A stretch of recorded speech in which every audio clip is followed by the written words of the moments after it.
Namaste, and welcome to our continuing series, Evenings with Sraddhalu. Previously, we have learned about astrology and palmistry, and today we take up the subject of fate and free will. Namaste. Where do we begin? Huge subject. Yes. And Aurobindo has about a dozen articles on the theme of karma, fate, free will. And he goes into it in such extraordinary depth. Yes. And such a wide and deep, encompassing perspective that when you go through that, you cannot summarize it in a half an hour or an hour. Such fine nuances and insights. But I thought there were certain key elements which I thought worth sharing here, which will help us to view the whole situation more deeply. It coming from the discussion we have had in the last few sessions about astrology and palmistry, the question automatically comes up: to what extent are we bound to this inheritance of the heredity, circumstances, or what role can the soul's freedom even have when the personality is quite rigidly locked? And then there is this whole question of karma, which if you listen to some of the more popular formulations, they will say everything that you're doing is the consequence of your karma, and it's one gigantic machine and you have really no choice. And even what you do now is going to trigger ripples of karma, which is going to come back and haunt you and block you and bind you and the rest. So, in this life and lives to come. In lives to come, yes. And then in this life, you're suffering consequences of things done in the past, which you don't even know about. And it's quite unfair, I didn't do it. That fellow did it. And then there's the whole misunderstanding around it. I was in France when I had a whole discussion where I always highlight the aspect of free will because that's the whole point of the game. And then somebody says, yes, but so-and-so says everything is karma. And, and he's from India. So it's an Indian saying, and he's coming from a yoga tradition claiming that. So you have a lot of mixture out there. Unfortunately, a lot of this also comes from the Buddhism and then subsequently Jainism, which carried that thought into a more fixed form. You have to recognize where Buddhism took a different direction. When the Buddha was looking for the solution for suffering and the shortest solution to get free of suffering. Okay, so automatically the shortest solution would be to get out of it rather than to solve it, which would be a longer process. So he gets out of the relative into the absolute, and that's his solution, to be free of suffering.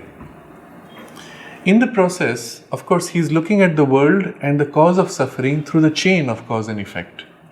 And so the existing knowledge of karma is brought in, which was already there, he didn't invent that.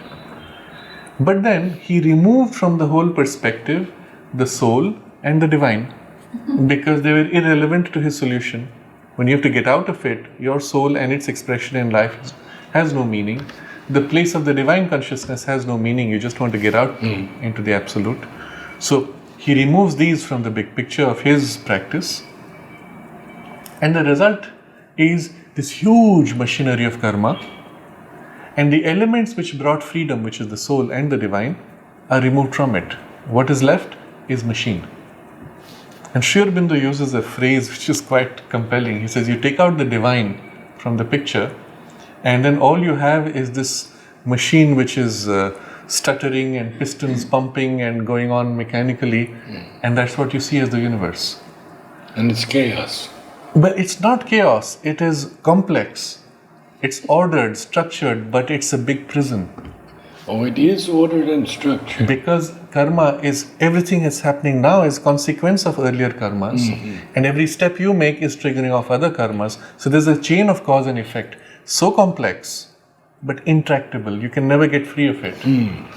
So it looks chaotic maybe, but it's not chaos, it's very ordered. So in the Jain tradition, it's taken to a further extreme where they reduce it to mathematical calculations of what quantum of karma is actually being produced by a particular action, or what quantum you need to modify some things and so on.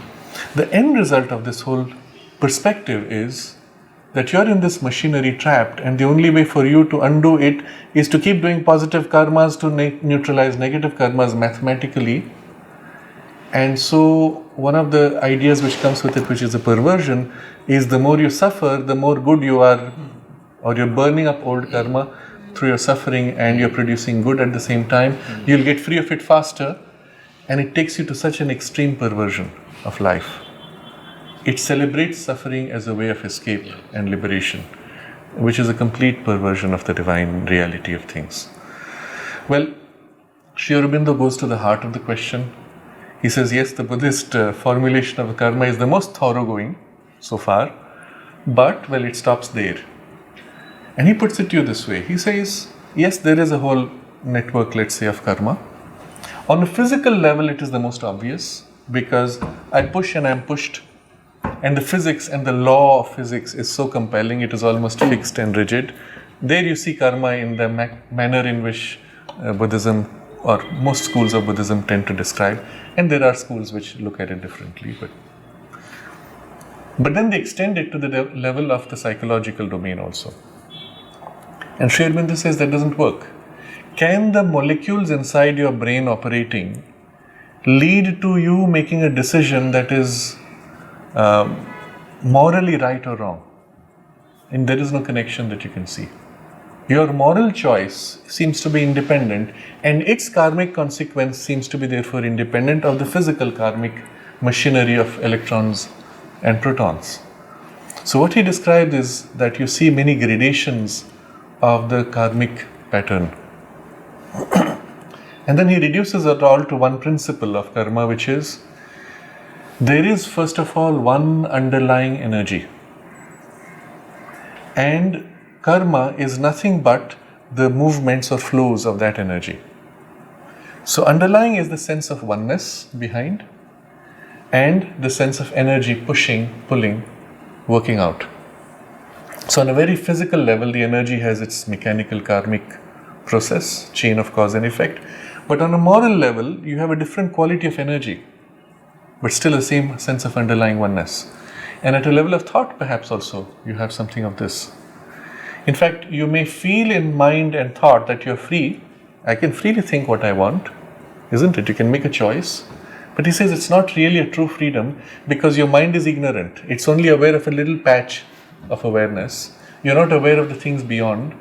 And so to allow this to have full freedom would actually negate the whole point of the game. It would become a point of chaos in what is otherwise an ordered cosmos. So he says, yes, there is a freedom, but it's partial and it's very limited. The true freedom comes only when you go above mind into the cause of this whole thing. So now he gives you a very different picture. He says that, yes, energies are there. You're pushing, pulling against energies. Every movement you make creates ripples of energies. But if this were all, then you would have just this monstrosity, which would be pointless.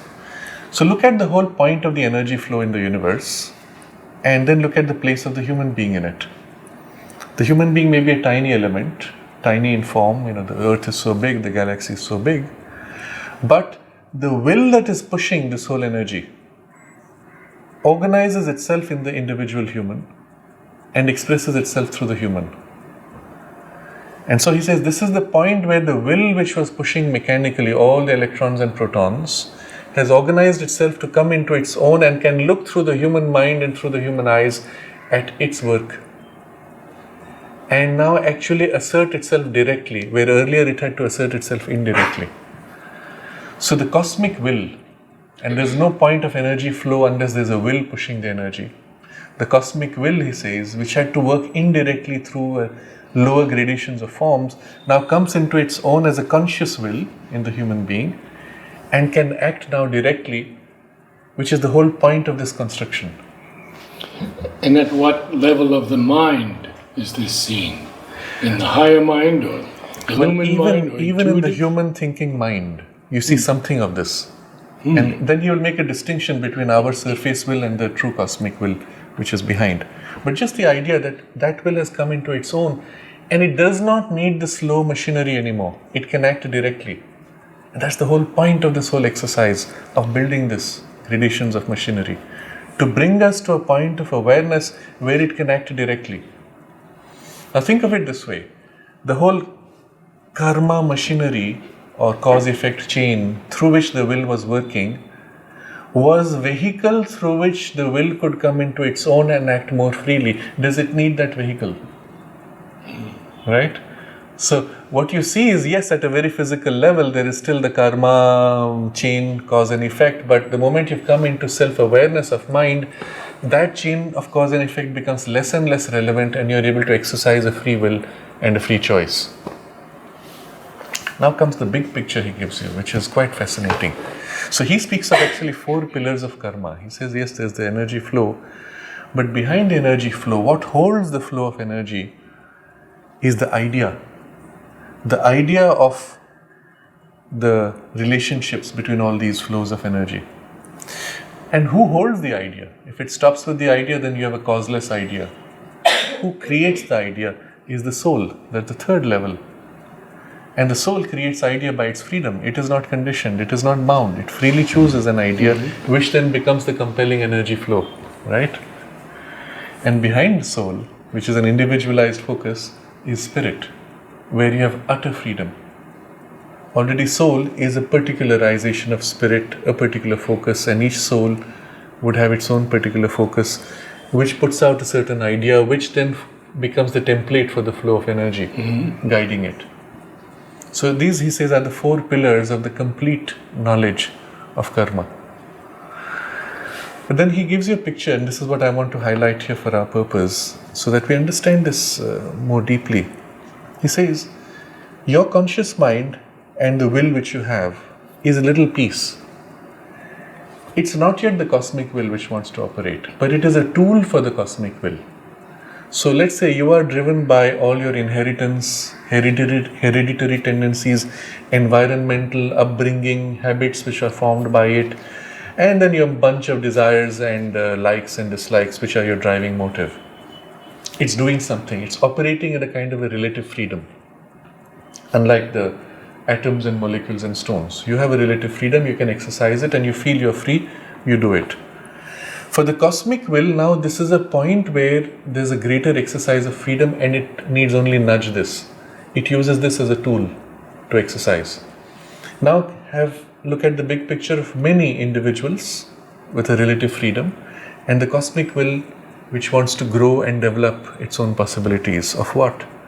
Growth of consciousness, of spirit, of strength of consciousness and power of consciousness to act, and the delight of consciousness to express and to relate to everything through its play of delight. These are the things which it wants to develop. So through these multiple centers, it's nudging, pushing. And even if one person is tilted a little bit, another person tilted a little bit, the combination of the whole is a large movement of action. So it seems as if when you look at an individual, oh yeah, this morning I woke up and I said, well, let me change my food habits. And somebody else wakes up and says, okay, let me cut out a little bit of the junk from my food. Someone else says, you know what, I think I've had my pot of fun, let me now go for higher quality of joy, of enjoyment of food. Someone else wakes up and says, you know what, I'm sick, I need to detox and I need to change my food. Now each one may have a slightly different reason, but in the overall pattern, suddenly you see a spike of health food purchase and interest shooting up. You see this happening in India in a very big way. In the United States, the movement had already begun maybe 20 years ago, but it was still small. It's now grown. But in India, what you're seeing is it's happening suddenly and it's happening everywhere. Yes. In a way that is not visible in the external discourse. But its result you will see down another maybe 2 years more. Suddenly everybody is conscious and is aiming for healthier foods. You will see chains of health food suddenly bursting out all over. And it's just on the brink of sudden expression. But unfortunately, you see KFC and McDonald's also springing up. That phase we had to pass through because it was the attraction of the glitter of the West. They said, oh yeah, what's all that? We need to try it out. We need to have it. So the collective spirit, let's say the nation spirit, said, let me get the best of other cultures, takes it in, and then chews it and spits out the portion it doesn't like and keeps what it likes. So what will happen is the health food chains will come up. They will have the same standards of, let's say, performance, delivery, quality as those other chains, but with a completely different content, different attitude, different quality of experience, of consciousness, and so on. But it needed to taste all those elements and then decide what it wants to keep, what it wants to expel, even excrete. But that's the transition we are at. So sometimes it just spits it out, sometimes it takes it in, it has indigestion and throws it out, whatever. So we're in that very interesting transition and on the brink of a revolution. But who made this happen? It's not like each one of us decided to coordinate our interests. It was this larger will operating through the collective that nudged each one just a little bit, enough to be able to make this breakthrough. It cannot do that through the chain of karmic entanglements at a physical level, or the chain would be very slow. It will take a few billion years to form a rock, let's say. And what's the point of it? It cannot even express itself through the rock. But having come to the human, the individual will, which has a relative freedom, now becomes a tool. And then Sri Aurobindo explains how the individual will, because it operates in relative ignorance, feels itself free, although it doesn't have freedom, but it senses the fate of the cosmic will. And more deeply, he says, who are we truly? We are not this mental thinking center, we are the soul. And at the center of the soul, we are one with the soul of the universe. And this changes the whole picture. He says, unless you look at it this way, you cannot understand the true nature of karma. So here, you are one with the whole universe at the level of your essential soul, spirit, individualized here, but each one is as if yourself in a different individualization, and the whole universe is yourself as the stage on which you're playing out this game. And so the cosmic purpose is also your purpose. And the will of the soul working in you has freedom to act, but that freedom is not in conflict with the cosmic will, because it is the same one whose will is yours, who is also the cosmic will. So now comes the key.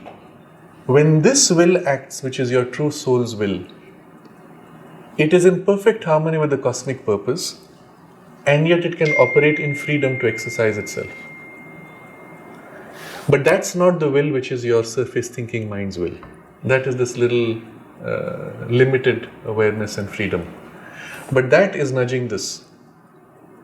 And to the extent that your surface will aligns to that and seeks to align itself to the true soul's aspiration, the freedom of the soul can exercise itself more and more directly in your mind, in your life, in your actions. And the beauty of it is you are entirely free to act, and at no point are you in conflict with the freedom of the universe or freedom of others, because it is the same one cosmic will. And this picture gives you a deeper understanding of what karma does or really is. Now we have only spoken of freedom, but where is karma in this? The action you do and the ripples it has are assisting others in exercising their freedom and fulfilling their will. Equally, their actions are coming in as ripples to assist you in fulfilling your will. The actions you have done in the past, of which you have no memory here, are also ripples assisting your decision made now. So from the soul's perspective and its true will, the will it has been following it has followed across lives. It has created ripples of movements 7 lives ago, which are still there with you, helping you now for what you want to do now, because it knew what it wants to do now. Not in detail, but in a broad sense. So what it has been working towards, even if it is navigating, has been setting forward ripples which are all actually assisting. And so when you look at it from the perspective of the soul, the picture is so different. We are actually all helping each other, and karma is only a process of assistance for the larger fulfillment of the cosmic will. Your teacher often used to stress the importance of satsang. How is that operative in this? Yes. The recognition that we are not alone in our journey, that the journeys of others are as much our journey as is our individual journey, and that we are all nourishing each other and assisting each other, changes our sense of responsibility and even our sense of the work that we do. When we can become conscious of this truth, then collectively also we can share in this. And if 20 of us share in this truth, we can meet together with this awareness and have, satsang is the term used. The way it's translated is good company, but if you go more deeply into the root, sat will be truth. Sang is the collective. So it's the collective of truth that is being expressed, or rather the truth being manifested in the collective body as distinct from an individual body, but not in conflict with the individual anymore, perfectly harmonized. So the true sense of satsanga can be much deeper. And in a sense, communities such as ours are intended to be this beginning of a divine community or a divine collective for the divine expression. Beginning is all we can say. If we are conscious of this, then we can be more expressive. If we are not conscious, then we become individuals in conflict. The challenge, the mother said in context of Aurobindo, is as long as we are aligned to the sense of our common purpose, you will find harmonies falling into place easily. You lose sense of the common purpose and you'll have disharmonies falling into place easily. And that's the same situation in the ashram or any collective that we have. But it is a kind of a mutual nourishment when we meet together and we relate to each other on the basis of our shared aspiration. It nourishes us at a deeper level of the soul, and somehow our personal difficulties and problems pale and they seem less difficult or less painful when we shift to this shared part of our deeper aspiration. So it's a useful thing for everyone to do. And again, I'll make it as a general statement for everybody listening to this, that wherever you are in your local space, if you can come together, meet for this purpose. It's not about eating together. Yes, you can certainly eat, you can read together, you can do an activity together. But the goal should be in whatever you do together that you share something of your aspiration. And the form in which you do it is secondary. So you start with a formulation or a connection to the deeper sense of aspiration you have. You end with that, and then in between you can have an activity where that can be held. And it can be of various kinds. It can be an artistic expression, we paint together. It can be a discussion which will be more intellectual. It can be just a coming together and being in a sense of alignment of our devotion, or any form of activity could be done in this way. But it will be a way of assisting, sharing and supporting each other. I feel the Om choir is exactly that. Yes. Your mother spoke about the transformation of the cells of her body. And she said by a vast contagion, those cells could enter into other bodies. Globally, what could be the result of this? You know, the individual cell does not have a sufficiently individualized consciousness. But there's no reason why it cannot be made more conscious. Except that we are not aware of the cell. We are aware of the hand, for example, and we can make the hand more conscious. To the extent that we have made the hand conscious and even infused into it a skill or a capacity, to that extent that stays as a formation. When you leave your body, the arm consciousness being not as developed may dissolve, but the hand consciousness, which has been made very conscious, would stay. And Mother speaks of the hand of Mozart.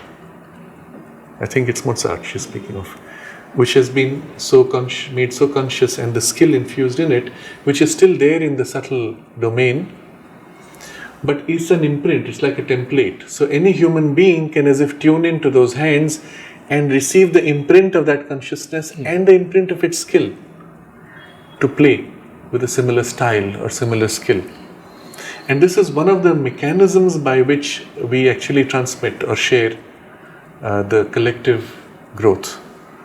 We spoke of this last time in our discussion of how one person growing can in fact influence the collective, make it easier for others to have the same growth.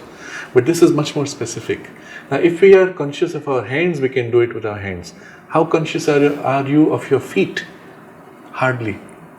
Have you developed any skill of feet? Hardly. But those who have would have imprinted in it a certain individualization of consciousness. Now compare that to cells. You don't even feel them. There's no question of developing individualization there or any awakening of consciousness, unless you have developed the capacity to become conscious of the cells and then enter into that consciousness, intensify the consciousness and then awaken in it a spiritual aspiration. That's what Mother did in her body. And so in her body, the cells, although they have a group consciousness, even the group consciousness of the cells were sufficiently developed that even the individual cells, some of them had developed an individuality. And the cellular consciousness was not only awakened and made conscious in its own way, but into it she was able to infuse the aspiration for the divine, the seeking for the divine, and then even the receptivity to the divine consciousness. And then she said, changing the allegiance of the cells. Now this is a very interesting thing. What is it that drives the motive force of your cells? Let's take the example first of the human being. What is your motive force? What is your drive? If you live by the moment's passion and habit and instinct of desire, then what do you do? What does the barbarian do? Eat, sleep, fight, procreate. That's about it. And the rest is exaggerating his dominance for these purposes. What does the refined individual do? The civilized consciousness? Create, manifest possibilities of all kinds, artistic, scientific, collective, individual, skills, etc. So the driving force has shifted from an instinctive to a conscious and even a higher vision, which is the allegiance now of this individual or this collective or this civilization. So the driving motive has shifted and become something higher. What is the driving motive of the cells? And if you leave them at the level where they are semi-conscious or subconscious as a collective, they are driven by the old habit. Grow, survive, procreate, survive, die, struggle not to die, and then somehow grow. That's the state of consciousness in the cells. Now you awaken the cells to the point where they are aspiring for something higher. What do they live for? They live for increasing this contact with the higher consciousness and expressing it, its beauty, its joy, its light, its freedom. And so the allegiance, she says, turning the allegiance of the cells from the old habit of survival or death to allegiance to the divine will. It's a huge task. For us to do that in our individual mind or individual consciousness itself is lifetime's work. But to do that at the level of cells, of individual cells and then the collectives of the cells, that was part of the work that she did in the 60s particularly, where her whole concentration was on that. And the result, she said, was actually many cells in her body and the collective had changed. As a result, it's possible that the work she has done can be now imprinted in others, like Mozart's hands. Being made conscious and individualized, it's there available as an imprint for all. So what she did in her body at the cellular level of change is now available as an imprint for all. Unlike Mozart's hands, which are available and you must want it and align to it, What Mother did was, she connected her consciousness to all humanity from the beginning. Now Mozart didn't do that. He didn't plug his hands into the hands of all human beings and then change. Had he done that, it would have been much more difficult to develop his hand consciousness. He cut himself off and in his individualized life developed something which is now available. What Mother did was, she plugged into the consciousness of humanity, and every change she made was at the same time as if rippling out or faced the resistance of the burden of humanity. It's one of the reasons why the work needed a collective support. It needed humanity saying, yes, we want this, or at least a representative part of humanity aligned to and aspiring for this, saying, yes, we want to participate. So that was like a support. It became, let's say, instead of the mass of humanity pulling down and opposing, a part of humanity rising up and aligning, at least in some minimum aspiration, through which she could then imprint this. So what's happened is, the change she made in her body has had its permanent imprint in the human consciousness, and I would suggest in the universe, because it's not been done before. And in those of humanity who aspire for this, there is the possibility of a much more rapid reception of her work and a rapid awakening of yourselves. So there's the possibility if you aspire for it.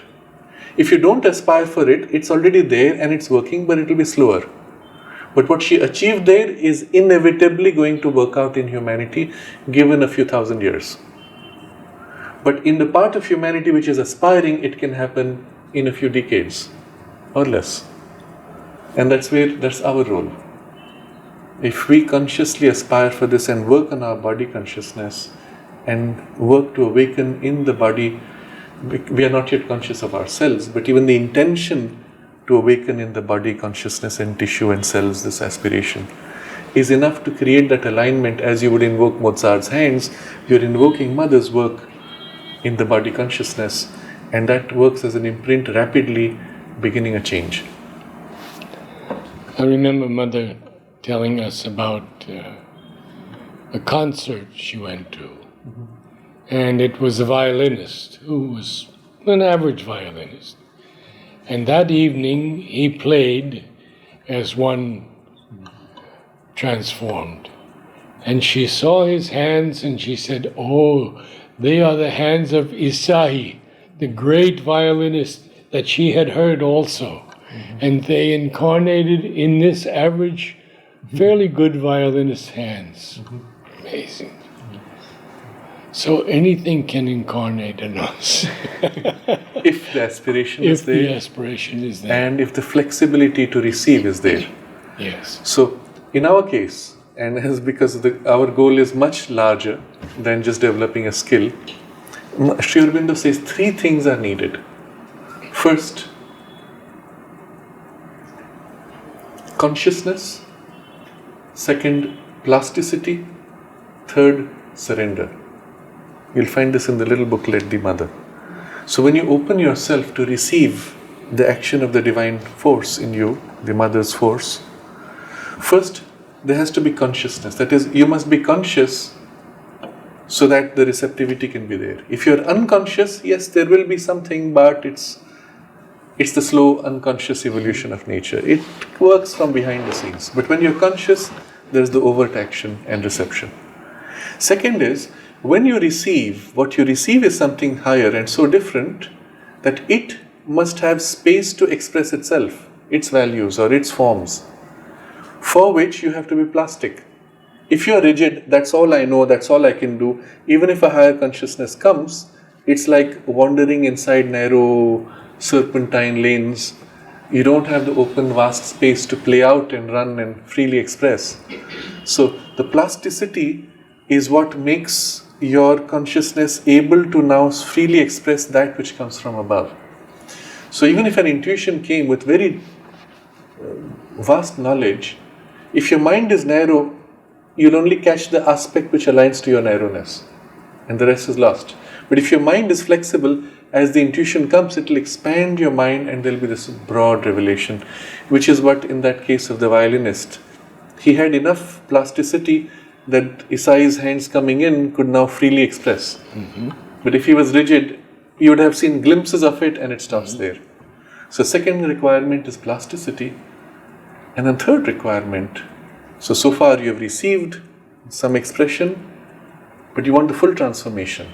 For that you must be able to let go of what you are, to give yourself entirely and exclusively and allow her full action. So it goes in these three steps, and as the surrender grows, the consciousness also grows because she fills your consciousness and lifts it. And with consciousness now the plasticity grows, with it surrender grows. And so it's a three-step process repeating in cycles until eventually there is the fully awakened consciousness and the plasticity of infinity and the surrender which is complete. And that's when the transformation is complete.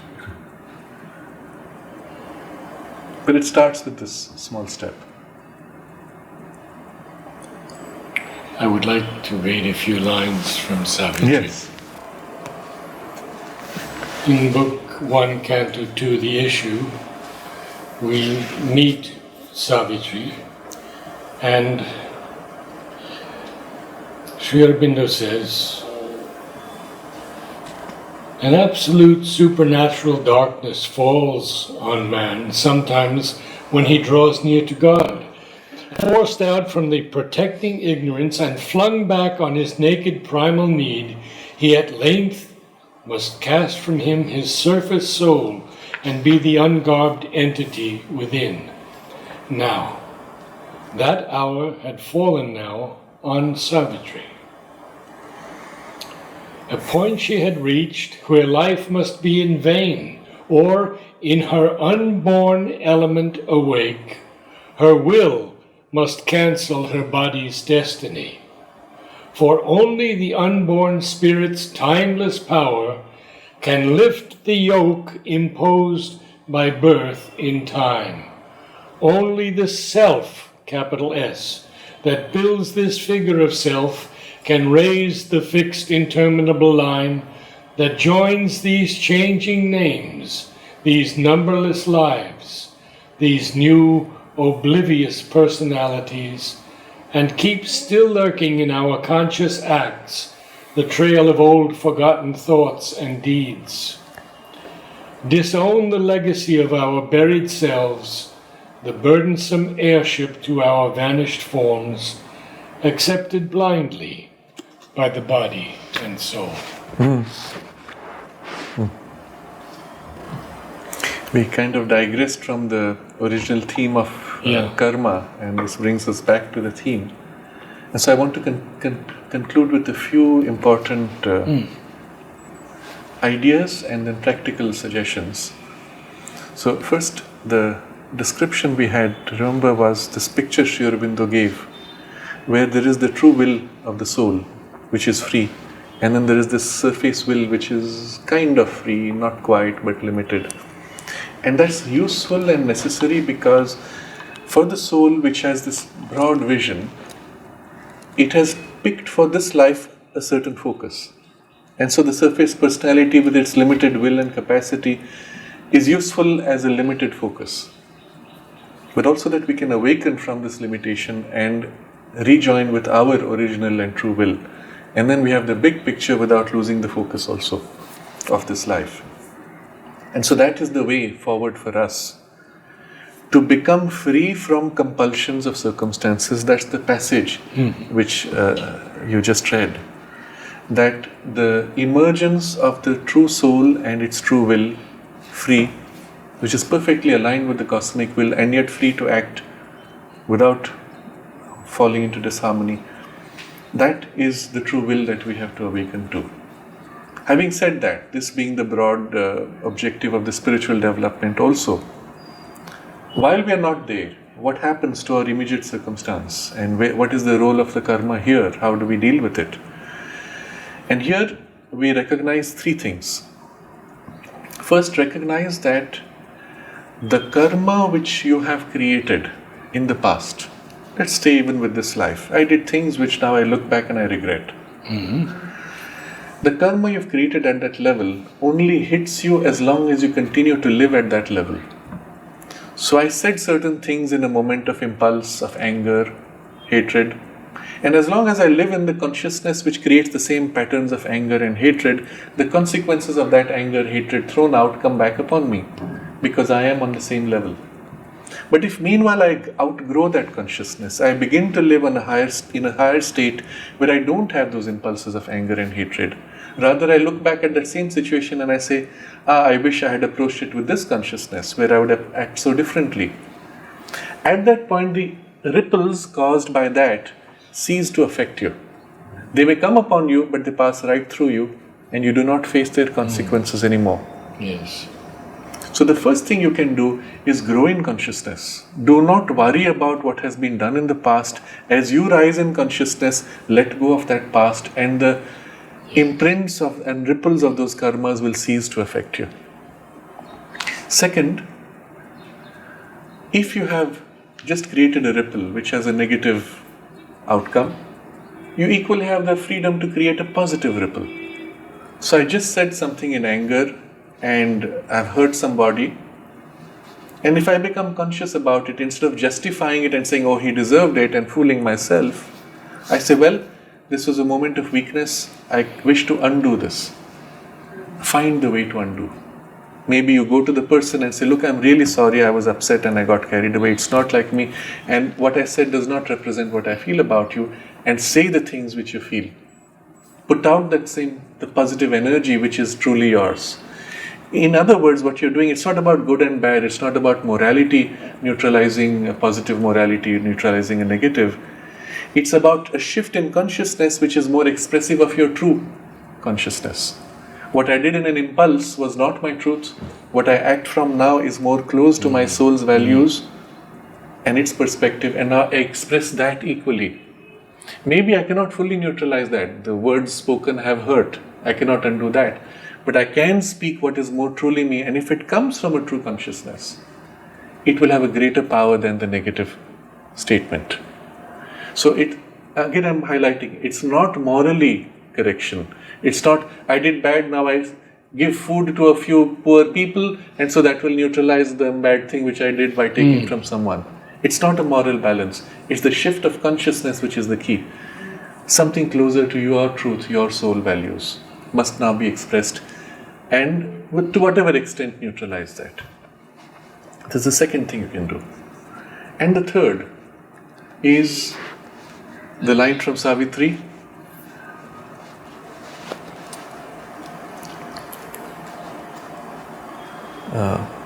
Master What? can link man's strength to a transcendent force. Yes. What is the line? A master act, a king idea.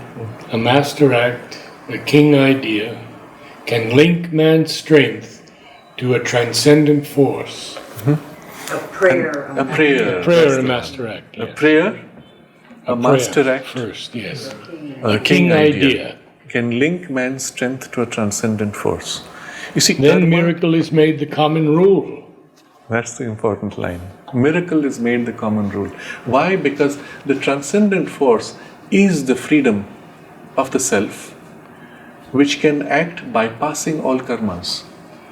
It can reorient all karmas. You see, if water is flowing this way, another water is flowing that way, remember, its energy is flowing. That's all karma is.